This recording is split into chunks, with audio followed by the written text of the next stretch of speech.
सो आज जो हम लोग सीखने वाले हैं परसेंटेज कंपोजिशन। देखो परसेंटेज कंपोजिशन का मतलब क्या होता है, जैसे कोई भी चीज़ बनता है तो हर एक एलिमेंट का उसमें कुछ ना कुछ कंट्रीब्यूशन है, तो कितना परसेंट कंट्रीब्यूट किया है, ठीक है, उससे हम क्या बोलते हैं, परसेंटेज कंपोजिशन।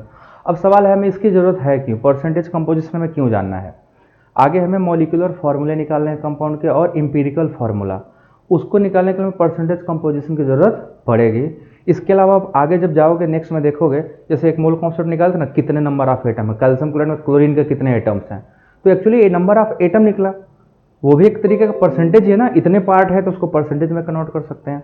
तो हर एक कंपाउंड या मॉलिक्यूल में एक पर्टिकुलर एलिमेंट का कुछ ना कुछ कंट्रीब्यूशन होता है इन टर्म ऑफ परसेंट, जब उसको हम काउंट करते हैं that is called percentage composition, ठीक है।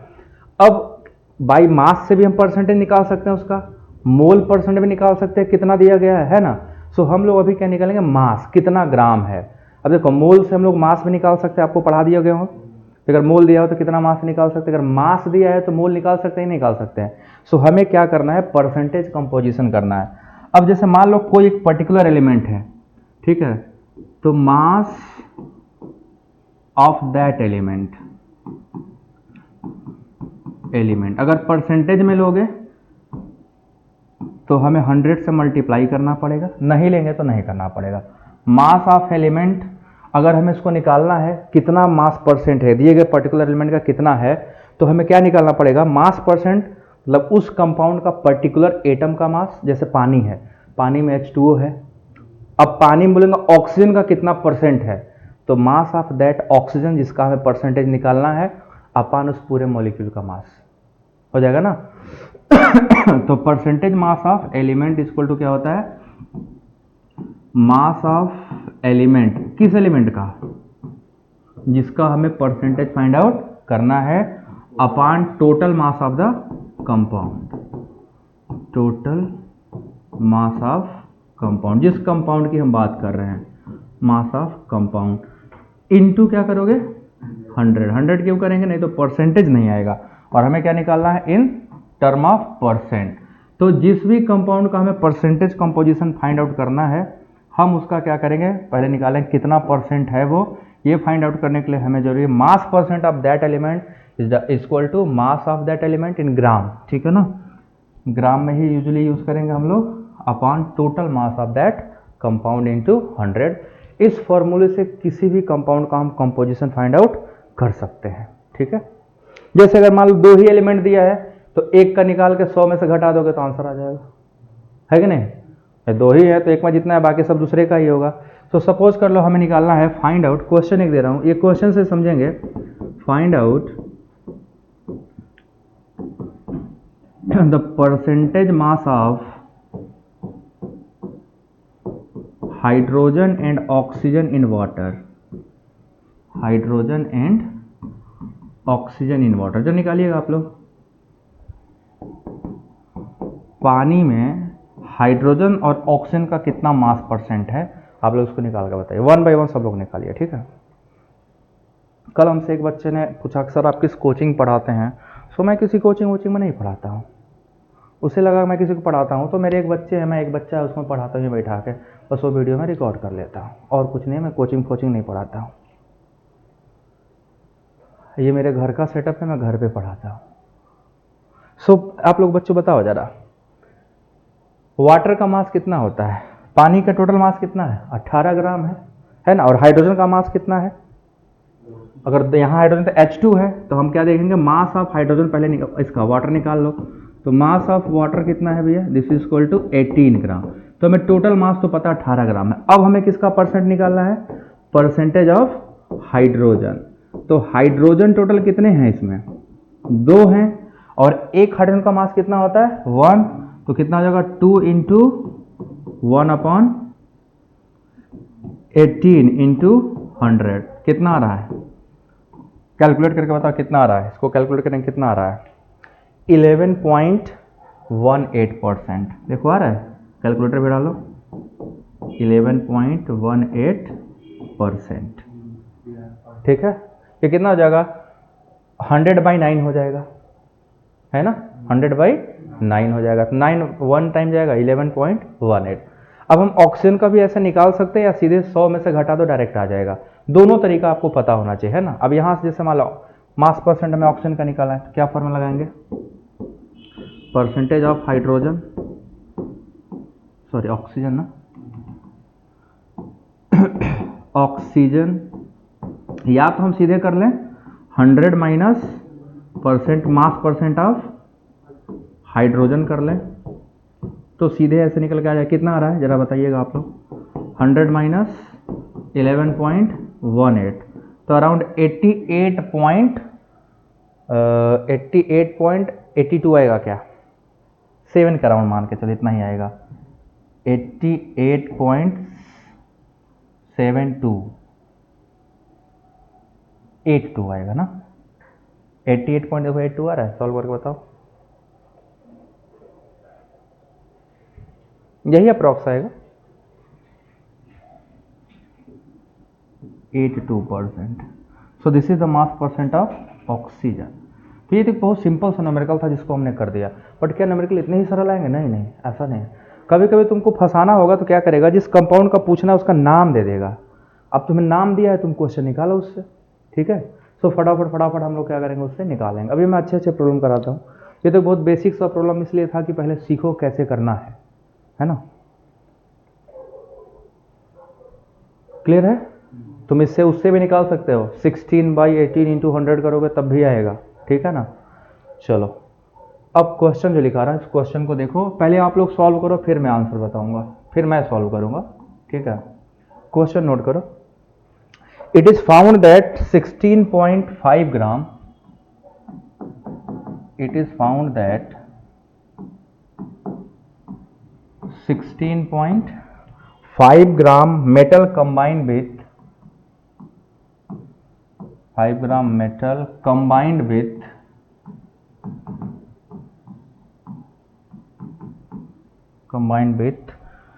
oxygen to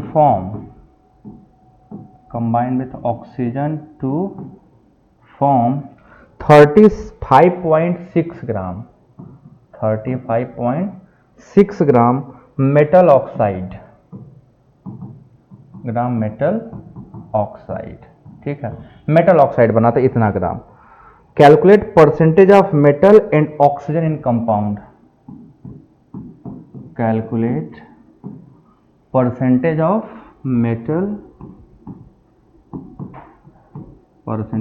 metal and oxygen in that compound,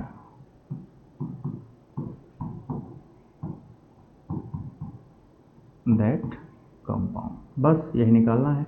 उस कंपाउंड में मेटल कितना है और उस कंपाउंड में ऑक्सीजन कितना, उसका परसेंटेज फाइंड आउट करना है,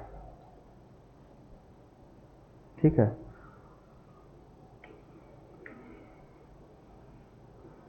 सबसे पहले में क्या निकालना पड़ेगा भाई, मेटल का मास हमें पता है, हम ऑक्सीजन का मास निकाल लेते हैं। तो मेटल कितना था 16.5, तो मेटल था, जब ये 35.6 बनाया तो बाकी सब क्या थे ऑक्सीजन के, तो मास परसेंट ऑफ ऑक्सीजन का मास कितना था, सबसे इंपॉर्टेंट बात तो हमें यही निकालना पड़ेगा। सो मास ऑफ ऑक्सीजन इस कंपाउंड में कितना था, क्योंकि वही तो नहीं पता ना कितना ग्राम कंपाउंड हुआ, तो भैया टोटल जो मास है 35.6, उसमें से अगर मेटल का मास हम सब्सट्रैक्ट कर दें तो जो आएगा वो क्या होगा, ऑक्सीजन का मास होगा। कितना आ रहा है 16 दूना 32, 3 35, तो ये हमारा लगभग जो आ रहा है एग्जैक्टली 19.1 ग्राम, 19.10 ग्राम, देखो आ रहा है। इतना ग्राम किसका है, ऑक्सीजन का मास है। मेटल का मास पता है, ऑक्सीजन का मास पता चल गया, टोटल मास दिया हुआ है तो मास परसेंट निकालेंगे आराम से। आप लोग सॉल्व करके निकाल के बताओ कितना आ रहा है, फिर मैं आंसर बताऊं। परसेंटेज मास ऑफ मेटल, तो मेटल का तो हमें पता है, क्या कर लेंगे फॉर्मूला, 16.5 अपॉन टोटल कितना है 35.6, दिस विल कम 46.3 ग्राम, 46.3 ग्राम, ठीक है। ऐसे ही परसेंटेज मास ऑफ ऑक्सीजन कितना आ जाएगा, ऑक्सीजन इक्वल टू कितना मास निकाले हम लोग 19.10 divided by 35.6, and this is coming like 53.7। हम इसको 100 में से घटा के भी निकाल सकते थे ना, आ गया ना। तो अननोन कंपाउंड का भी हम यहाँ पे क्या कर सकते हैं, स्ट्रक्चर फाइंड आउट कर सकते हैं, ठीक है ना। अब चलो,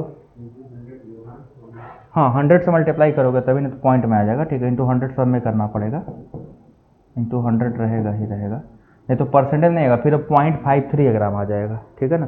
ये परसेंट में आएगा, तो ग्राम लिखना है, परसेंट है तो उसमें ग्राम ग्राम नहीं लिखा जाएगा, ठीक है। इतना परसेंट आएगा, सीधा सीधी बात।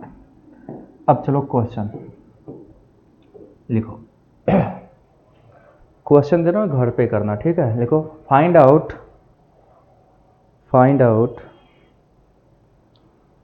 Percentage of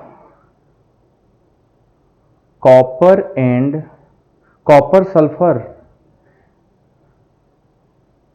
in blue vitriol. अब देखो यहाँ पे क्या फंसेगा, ब्लू विट्रॉल का फॉर्मूला फंसेगा, है ना। कॉपर और सल्फर का परसेंटेज निकला इन ब्लू विट्रॉल। अभी मैं फॉर्मूला बता देता हूँ, जैसे अपने से पता होना चाहिए। ब्लू विट्रॉल होता है कॉपर सल्फेट इंटू 5H2O। लिख लो फॉर्मूला, CuSO4.5H2O। ब्लू विट्रॉल में किसका किसका निकालना है,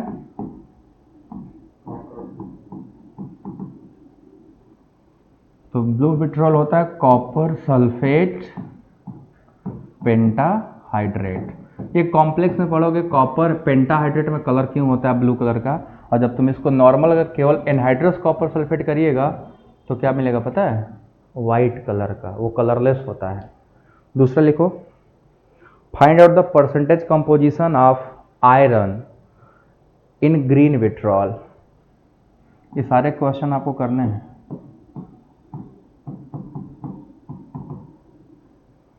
ग्रीन विट्रॉल क्या होता है, ferrous sulphate dot 6H2O of iron, केवल आयरन का निकालना है। Find out the percentage composition of iron in green vitriol, in green vitriol. तो ग्रीन विट्रॉल क्या है, ferrous sulphate into 7H2O, FeSO4 dot 7H2O, this is called green vitriol. तीसरा, find the percentage composition of zinc in white vitriol. White vitriol colourless होता है, ठीक है। Find out the percentage composition of zinc in white vitriol. And white vitriol क्या होता है बच्चों,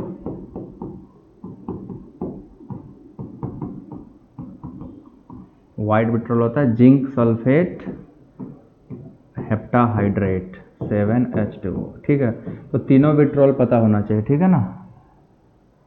oil of vitriol किसे कहा जाता है पता है, सल्फ्यूरिक एसिड को, ठीक है। तो वो भी लिख लो, विट्रॉल चल रहा है तो। चौथा, find percentage composition of sulphur in oil of vitriol.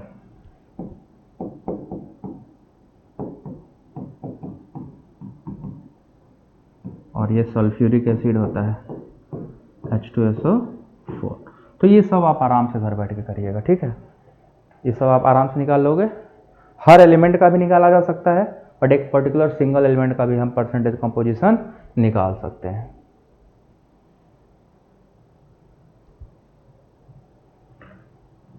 ठीक है, नेक्स्ट चलें। अगला क्वेश्चन, एक क्वेश्चन और इस पे करेंगे, थोड़ा सा अलग टाइप का है, ठीक है। देखो, determine the percentage of water of crystallization. Question है, determine the percentage of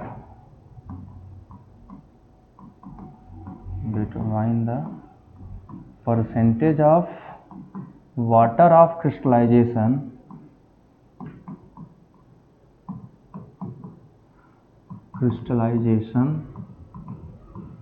percentage of water of crystallization, comma, iron, sulfur and oxygen, Fe, sulfur and oxygen, इन तीनों का निकालना है। एंड ऑक्सीजन इन प्योर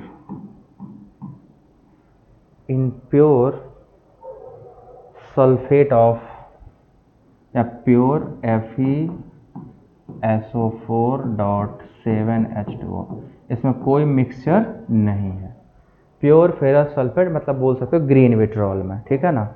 इसमें आपको निकालना है।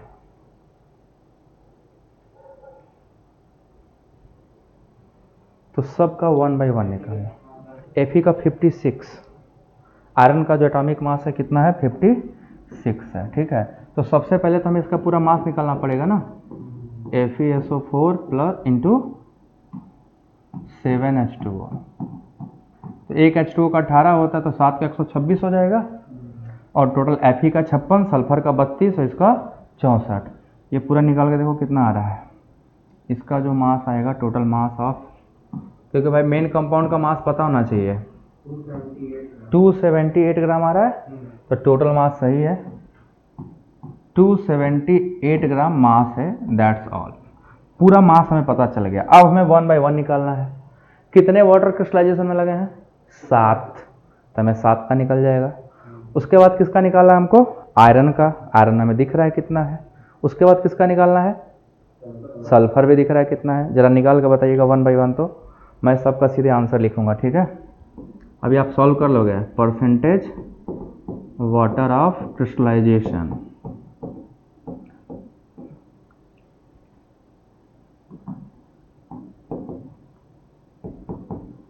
कितने वाटर क्रिस्टलाइज हुए हैं, 7।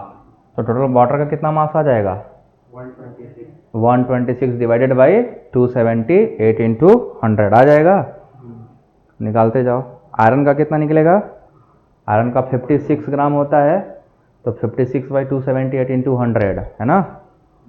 सल्फर का भी ऐसे ही, सबका निकालो। परसेंटेज मास ऑफ, है ना, Fe। मैं सबका आंसर लिखूंगा। परसेंटेज ऑफ सल्फर, और हाँ, जो परसेंटेज ऑक्सीजन का निकालना, पानी वाला मत निकालना, क्योंकि पानी का तो ऑलरेडी निकाल चुका है, उसका ऑक्सीजन को अवॉइड करना, सिर्फ फेरस सल्फेट का ऑक्सीजन को काउंट करना, क्योंकि ऑलरेडी हम जो वाटर का निकाल दिए, तो हम वहाँ क्या करेंगे, पानी वाला वाटर को अवॉइड करेंगे, ठीक है ना। हम सिर्फ FeSO4 में जितने ऑक्सीजन है उसको लिया जाएगा।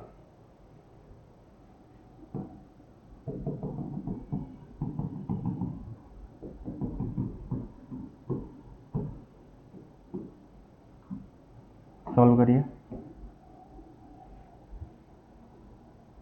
सल्फर का मास कितना होता है, 32, तो 32 डिवाइडेड बाई 278, और फेरस सल्फेट में ऑक्सीजन कितने हैं, 4, तो टोटल मास कितना हो गया, 64, तो 64 डिवाइडेड बाई 278। तो आंसर क्या आएगा पहले का, 45.32।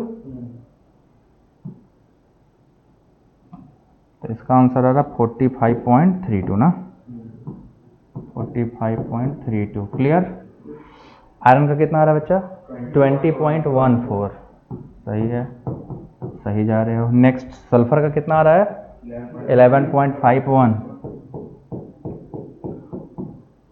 और उसके बाद ऑक्सीजन का कितना आ रहा है, 23.02, है ना।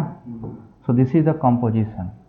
अब फॉर्मूले से भी देख सकते हो कि इसमें एक आयरन है, एक सल्फर है, बट 4 ऑक्सीजन है, तो कंपोजिशन किसका ज़्यादा हुआ, ऑक्सीजन का, बट ऑक्सीजन का मास क्या है, आधा है। आयरन का ऑलरेडी 56% है अकेले, तो अकॉर्डिंगली परसेंटेज सबको जोड़ोगे तो 100 आ जाएगा। तो पूरा मास तो 100 ही होगा, उससे ज़्यादा तो होगा नहीं, है ना, 100% ही हो सकता है ना। तो this is all about the percentage composition. अभी परसेंटेज कंपोजिशन जब हम आगे पढ़ेंगे तो हमें एक चीज़ आएगा निकालने के लिए, परसेंटेज ईल्ड, है ना, ईल्ड होता है ना जिसको रिएक्शन हुआ, तो अभी वो मैं आगे स्टाइकियोमेट्री में आएगा।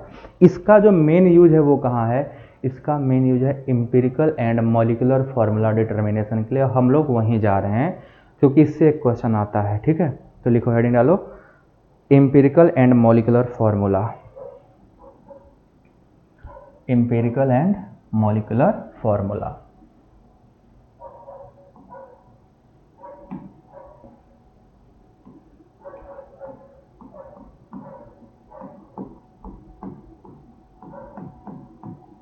Empirical and molecular formula.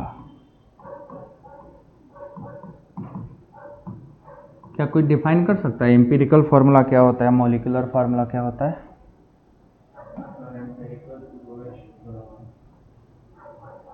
Empirical formula क्या होता है एग्जैक्टली, सिंपलेस्ट फॉर्म होता है ना, जिसमें एलिमेंट को एक सिंपल रेशियो में होता है। बट मॉलिक्यूलर फार्मूला क्या होता है, एग्जैक्ट नंबर ऑफ एटम को बताता है, ठीक है। एम्पिरिकल एंड मॉलिकुलर फॉर्मूला, सही है ना, गलत नहीं लिखा है ना, ठीक है। दिस इज द टेक्नोलॉजी, है ना, टेक्नोलॉजी का यूज़ करेंगे तो बेहतर अपने आप सब चीज़ें सही हो जाती हैं। And we should be familiar of technology, नहीं तो होगा क्या, अगर आप टेक्नोलॉजी के टच में नहीं, आप कुछ भी कर रहे हो, आप मान लो आज से 10 साल पहले मोबाइल भी नहीं था हम लोगों के पास, ना हमारे पास कैलकुलेटर था, हम ऐसे कैलकुलेटर हाथ से पढ़ा, इसे ये चलता था। अभी क्या है, मोबाइल में हमारे पास है। समय बचाने के लिए हम दिमाग नहीं चलाना चाहते हैं, और बाद में हमें क्या होता है, समय बहुत होता है बट दिमाग काम ही नहीं कर रहा होता, क्योंकि हम ऑलरेडी अपने एग्जाम से बाहर हो चुके होते हैं। तो कोशिश करना चाहिए पहले इसको लगा ले, जितना कैलकुलेट कर सके। इससे बड़ा कोई कैलकुलेटर है नहीं है, इसी ने सब बनाया है, तो इससे बड़ा कैलकुलेटर नहीं। हाँ, मशीन को पता हो गया क्या करना, तुरंत कर देता है, बस ये।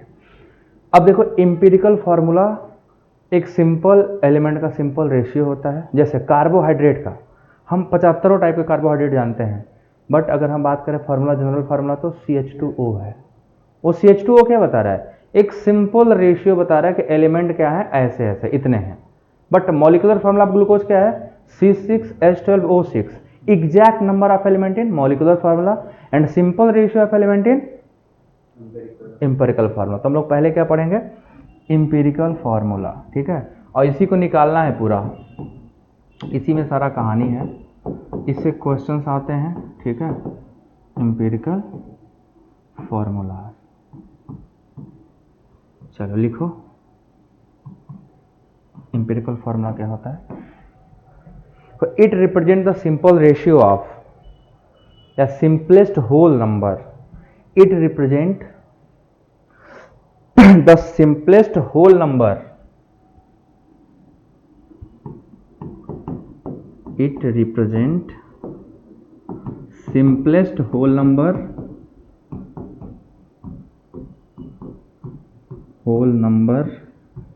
ratio of various atom,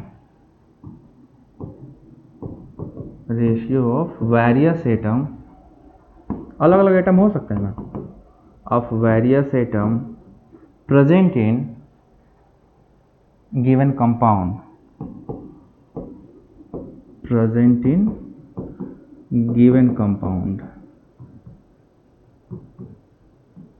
ठीक है। कोई भी जो कंपाउंड दिया होगा उसमें क्या बताता है, ये एकदम सिंपलेस्ट रेशियो होल नंबर, यहाँ फ्रैक्शन नहीं होता है।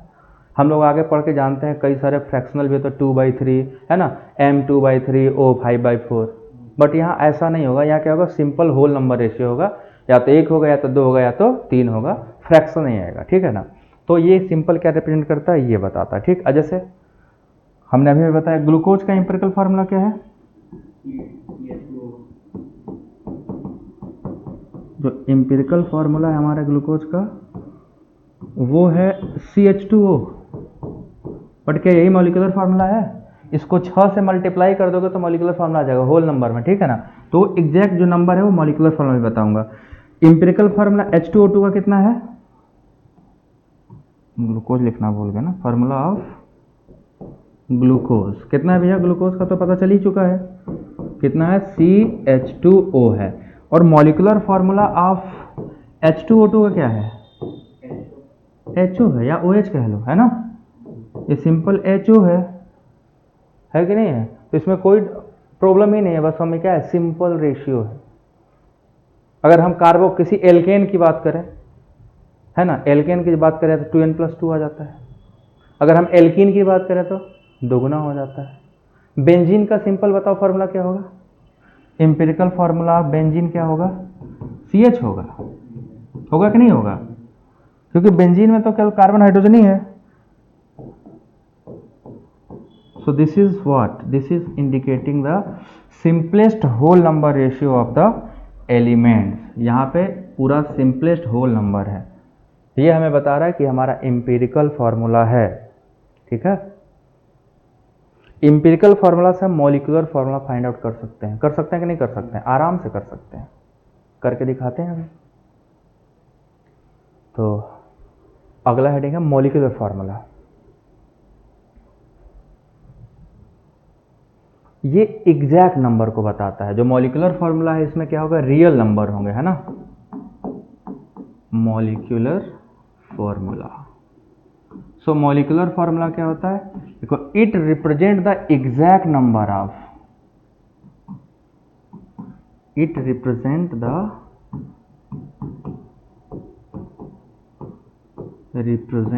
Exact number of various atom present in given compound,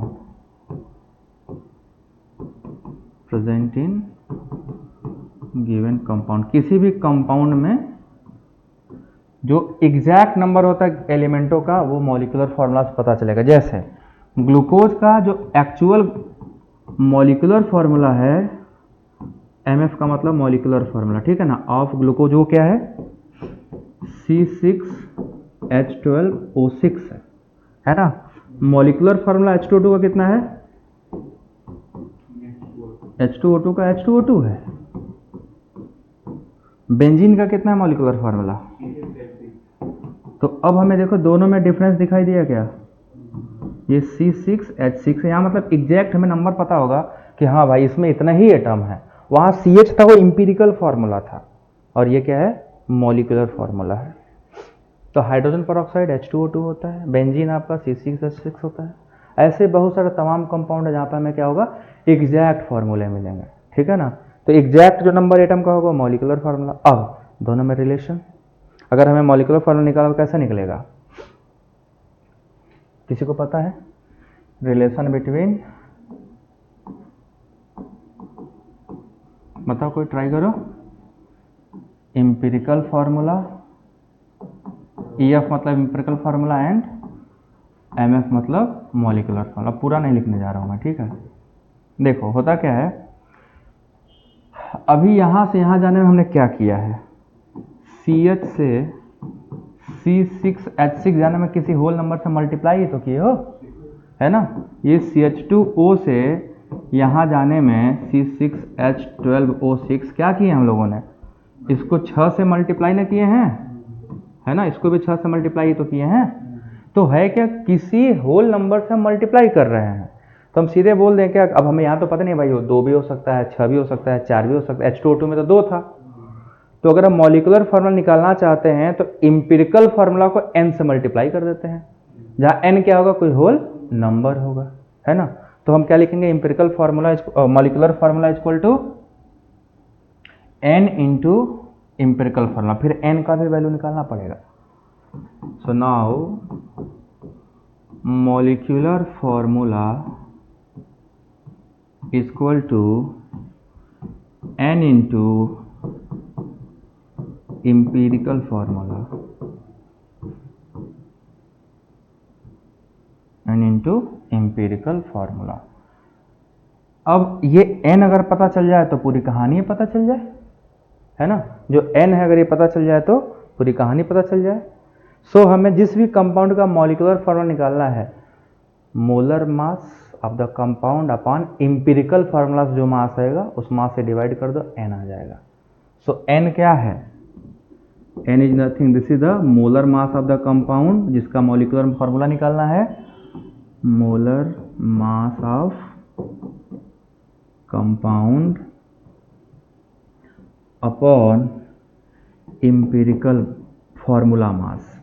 जैसे इंपिरिकल फार्मूला था ना CH, तो उसका मास हो गया ना 12 1 13, CH2O आया था ना, उसका मास कितना हो गया, उधर से एक O का 16 12 और 2, ठीक है, तो 16 14 कितना हो गया 30, है ना। तो उसका इंपिरिकल मास वो होता है, और मोलर मास जो होगा वो आपको दिया रहेगा, किसी भी कंपाउंड का मोलर मास क्या होगा, गिवन रहेगा।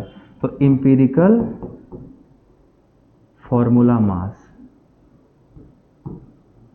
इससे क्या निकल के आ जाएगा हमारे पास n। अब हमारा सारा कहानी हो गया कि नहीं कंप्लीट, अब हमें सब कुछ निकल गया है। हम क्या करेंगे, या तो n की जगह सीधे कर देंगे molecular mass of compound upon empirical mass into empirical formula, से हमें क्या निकल आएगा, मॉलिक्यूलर फार्मूला आ जाएगा, ठीक है ना। So this is all about molecular formula और empirical formula.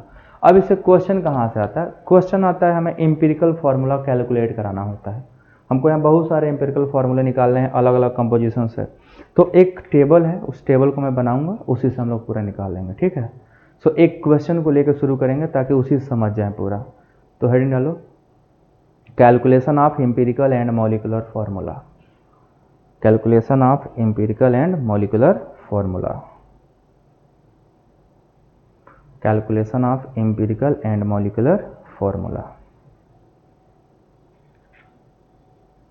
Calculation of empirical and molecular formula. Clear है?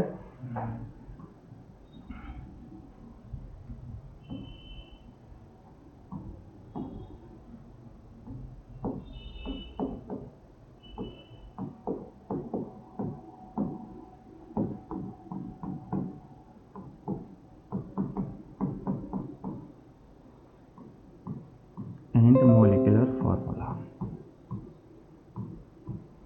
देखो क्या होगा इसमें,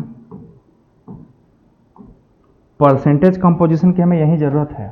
ठीक है, कभी कभी आपको हो सकता है परसेंटेज कंपोजिशन दिया हो, किसी किसी क्वेश्चन में आपकी किस्मत अच्छी रही, कम मेहनत करवाना चाहेगा तो परसेंटेज दिया रहेगा, और अगर उसने उसका मन किया कि नहीं थोड़ा ज़्यादा मेहनत कराना है तो परसेंटेज नहीं देगा। तो पहले आप क्या करोगे, परसेंटेज पहले कैलकुलेट करोगे, उसके बाद आगे बढ़ोगे। ठीक है, तो इसमें एक टेबल बनाना पड़ेगा। मैं एक क्वेश्चन बोलता हूँ, उसी क्वेश्चन से कैसे करते हैं हम लोग लिख लेंगे। ठीक है, तो लिखो क्वेश्चन, लिखो calculate the empirical formula of,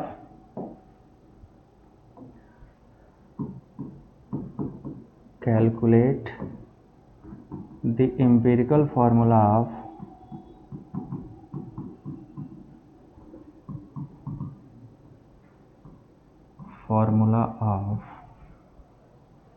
a compound that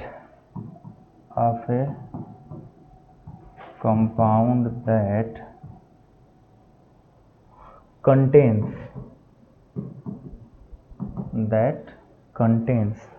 percentage दिया हुआ है 26.6% पोटेशियम मतलब K, 35.4% chromium Cr and 38.1% oxygen. इतना क्या है आपको दिया हुआ है। ठीक है, मतलब परसेंटेज कंपोजिशन आपको क्या हुआ ऑलरेडी दे रखा है। ठीक है, अब हमें 1 बाय 1 क्या करना है, सबको कैलकुलेट करना है। ठीक है, सो एक टेबल है, उसी टेबल के अकॉर्डिंग हम लोग चलेंगे। सबसे पहले देखो क्या करना है, एक बार मैं पहले रफली बता दूं। एक साइड एलिमेंट का जो जो एलिमेंट है उनका सिंबल लिखेंगे फिर उनका परसेंटेज ऑफ कंपोजिशन है वो लिखेंगे, फिर एटॉमिक मास लिखेंगे। ठीक है, एटॉमिक मास को क्या, जो परसेंटेज है क्या करेंगे, उसको एटॉमिक मास से डिवाइड करेंगे। जो परसेंटेज का उससे एटॉमिक मास से डिवाइड करो, उसको बोलते हैं ना रिलेटिव नंबर ऑफ एटम निकल आते हैं। ठीक है, परसेंटेज से उस मास से डिवाइड, तो कितने एटम एग्जैक्टली रहे होंगे रिलेटिव निकल आते हैं, सबका निकाल लो। फिर सिंपलेस्ट रेशियो बनाते हैं, जितने हैं सबका निकालने के बाद जिसका सबसे छोटा होगा उससे सबको डिवाइड कर दो। अगर सिंपल रेशियो आ गया तब तो ठीक है, फ्रैक्शन में आ गया तो उस नंबर से मल्टीप्लाई करो जिससे वो सिंपल इंटीजर में कन्वर्ट हो जाए, क्योंकि भाई फ्रैक्शन में तो रख नहीं सकते, तो सिंपल इंटीजर में आ। जैसे मान लो कोई आ गया 1.3, तो उसको कितने से मल्टीप्लाई करोगे, 3 से करो है ना, कितने 3 से करने से हो जाएगा। अगर 1.3 आया है तो क्या करोगे, हाँ 3.9, तो मतलब उसको हम 4 मान लेंगे, थोड़ा बहुत मार्जिन होगा चलेगा। 3.3 आ गया तो 3 से मल्टीप्लाई कर दो, आ जाएगा ना। तो हम लोग इसी फॉर्मूले में हम लोग यूज करेंगे, तो सारा 1 बाय 1 टेबल बनाना पड़ेगा। ठीक है, तो हमें कितने बनाने हैं, 4 नहीं ज़्यादा। और कितने एलिमेंट हमारे पास, 3 है ना, हाँ ठीक है, 6/5। चलो इसको मैंने इंसर्ट कर दिया।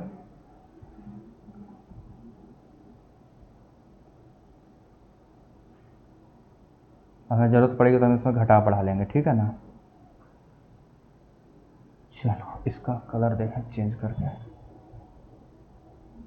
कोई बात नहीं, कलर नहीं बदलेगा तो चलेगा। ठीक, सबसे पहले इसमें हमें क्या रखना है, जिस भी एलिमेंट की हमें बात करनी है उसमें हम उस एलिमेंट की बात करेंगे। एलिमेंट हमारे पास क्या है, पोटेशियम है और क्रोमियम है और क्या है, ऑक्सीजन है। ठीक है, दूसरे में हमें उसका क्या रखना है, परसेंटेज कंपोजिशन, जो भी परसेंटेज है उसका परसेंटेज का कंपोजिशन। फिर क्या रखना है उसका एटॉमिक मास, क्योंकि हर एलिमेंट का हमें एटॉमिक मास क्या होगा, नोन होगा, पता होगा ना क्या एटॉमिक मास है, तो एटॉमिक मास रख लेंगे।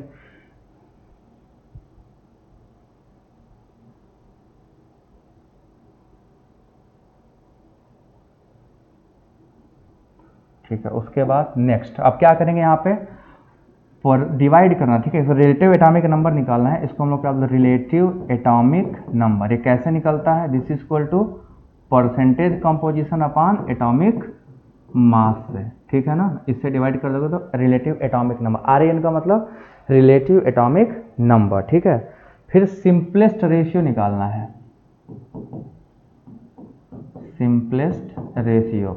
और सिंपलेस्ट रेशियो कैसे आएगा, जो सिंपलेस्ट रेशियो कैसे आएगा, वो आएगा सबसे पहले RNA को, ठीक है, जो यहाँ पे क्या है RAN divided by smallest value of RAN, ठीक है, स्मॉलेस्ट RAN, जो सबसे छोटा RAN होगा उससे क्या कर लो, डिवाइड कर लो। अगर उसके बाद सिंपल होल नंबर आ जाए तो ठीक है, फिर यहाँ में क्या करना है, सिंपलेस्ट होल नंबर लाना है, सिंपल होल नंबर। आ गया तो ठीक है, नहीं आएगा तो किसी एक नियरेस्ट इंटीजर से, सबसे छोटे इंटीजर से मल्टीप्लाई करके होल नंबर में कन्वर्ट हम लोग करेंगे, ठीक। तो चलो शुरू करते हैं। क्वेश्चन में जरा आप लोग बताइए, सबसे पहले मुझे ये बताइए कि इसका कितना कंपोजिशन था परसेंटेज पोटेशियम का,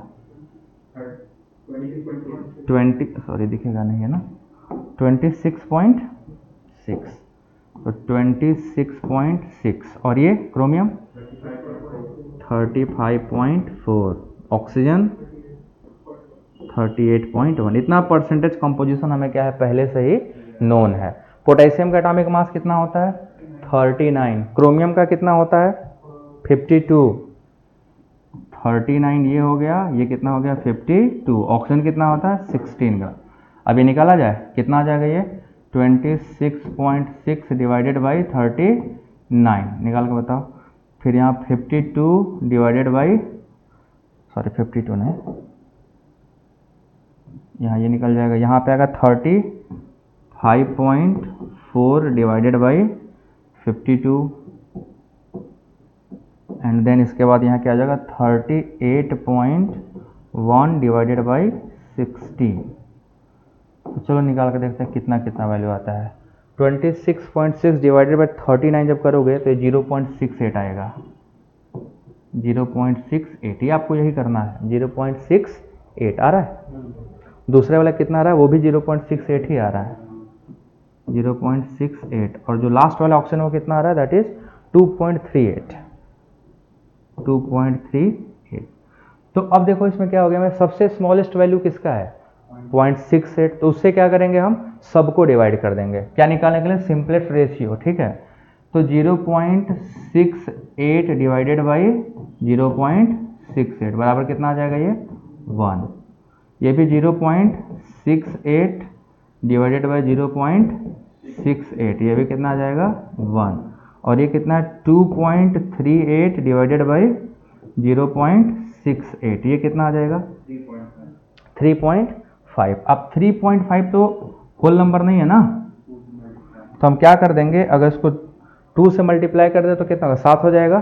तो सबको 2 से मल्टीप्लाई करने का सिंपल रेशियो बनाने के लिए, तो ये क्या आ जाएगा, 1:2, यहाँ हो जाएगा 1:2 बराबर कितना हो गया, 2। ये भी कितना हो जाएगा, 1:2 बराबर 2, और ये 3.5 × 2 बराबर 7। कंपाउंड निकल गया। Potassium 2, chromium 2, oxygen 7, K2Cr2O7, molecule मिल गया ना अपना, समझ आया। ये आपको करना है। अब कहीं कहीं क्वेश्चन जब आएगा तो आप देखोगे परसेंटेज नहीं दिया होगा, देन आपको परसेंटेज भी नहीं, जैसे मान लिया कैल्शियम कार्बोनेट ने पहले बोल दिया परसेंटेज नहीं दिया है, तुम पहले क्या करोगे, परसेंटेज कैलकुलेट करोगे, उसके बाद यहाँ पहुँचोगे। क्लियर कट बात है कि नहीं है। तो हमारे पास पोटेशियम का वैल्यू कितना हो गया, K बराबर 2 है, Cr बराबर 2 है, और O बराबर 7 है। तो हमारा मॉलिक्यूलर फार्मूला क्या हो गया, सॉरी ये K2Cr2O7, ये हमारा क्या है, एम्पिरिकल फार्मूला, और यही मॉलिक्यूलर फार्मूला भी इसका होता है, क्योंकि यहाँ N की वैल्यू 1 आ जाएगी। This is called potassium dichromate. तो आसानी से निकल गया। बस क्या करना है, इस रूल को RN निकालना है, फिर RN को स्मॉलेस्ट नंबर से डिवाइड कर देना है। अगर सिंपलेस्ट रेशियो आ गया तो ठीक, नहीं आया तो स्मॉलेस्ट इंटीजर से मल्टीप्लाई करके उसको होल नंबर बनाना है। क्लियर। अगला क्वेश्चन दिया जाए। चलो नेक्स्ट क्वेश्चन लिखा जाए। मैं लिख रहा हूँ, ठीक। क्वेश्चन है, समझ आ रहा है? लग जाएगा ना, क्योंकि प्रैक्टिस करने के लिए आपको क्वेश्चन दिए हुए हैं, क्वेश्चन से खूब प्रैक्टिस करो। इसमें कम से कम 10 देंगे तुमको लगाना, ठीक है, क्योंकि यहाँ बहुत ज़्यादा प्रॉब्लम कराएंगे तो सब सिलेबस है ना। तो लिखो, a carbon compound containing only, a carbon compound containing only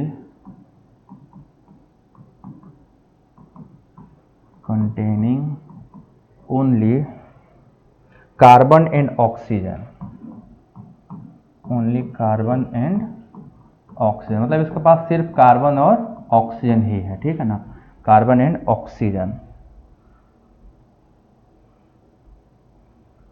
which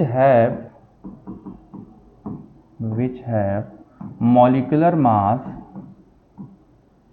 approximately, जो approximately इसका molecular mass that is 290 molecular mass 290 है। on analysis कोई एनालिसिस किया गया होगा, it is found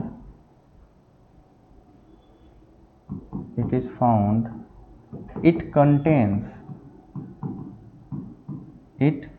क्या क्या कंटेन किया हुआ देखो, 50% by mass of each element, 50% by mass of each element.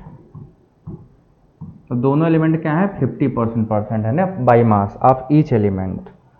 What is the molecular formula of the compound, what is molecular formula of the compound,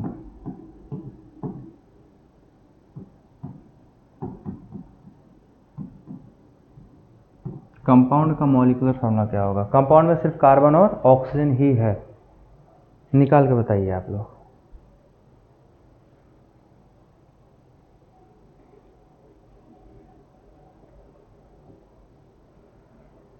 mass percent दिया हुआ है ना। Element हमारे पास कितने हैं, सिर्फ 2। कौन कौन से एलिमेंट है, कार्बन है और ऑक्सीजन है। परसेंटेज दिया हुआ है कितना कितना, 50%, दोनों का 50-50% है। एटॉमिक नंबर आपको पता है, सॉरी एटॉमिक मास कितना होता है, कार्बन का 12 और ऑक्सीजन का कितना होता है 16। तो आपको क्या निकालना है, रिलेटिव एटॉमिक नंबर, है ना। तो निकालो 50/12 और 15/16, कितना आ रहा है ये आएगा 4.166 और नीचे वाला आएगा आपका 3.125। कौन स्मॉल है, ठीक है। तो हम यहाँ क्या कर लेंगे, यहाँ क्या निकालेंगे,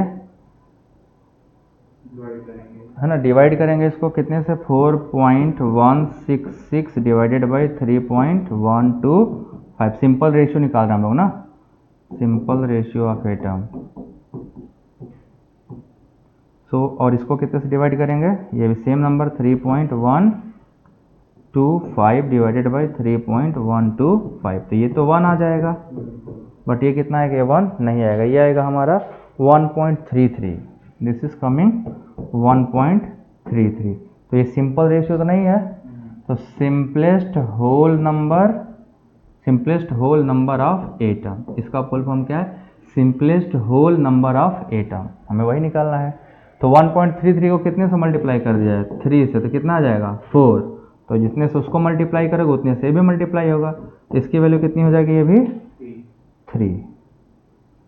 तो कंपाउंड का फॉर्मूला, इंपिरिकल फॉर्मूला क्या आया, C4O3, नहीं ऊपर लग 4 आएगा, C4O3, हाँ C4O3 ये आया।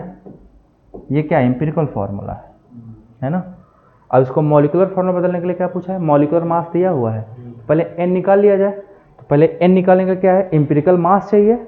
सो लेट्स कैलकुलेट इंपिरिकल मास। इसका इंपिरिकल मास कितना है, so n equal to molecular mass 290 दिया हुआ था ना, 290। इंपिरिकल मास निकालो, 12 × 4 प्लस 16 × 3, कितना आ जाएगा ये ये 48 48 और 16 32 16 ये भी 48, कितना आ रहा टोटल 96। तो हम क्या करेंगे, इसको डिवाइड कर देंगे 290/96, कितना आ जाएगा ये जरा करके बताइए।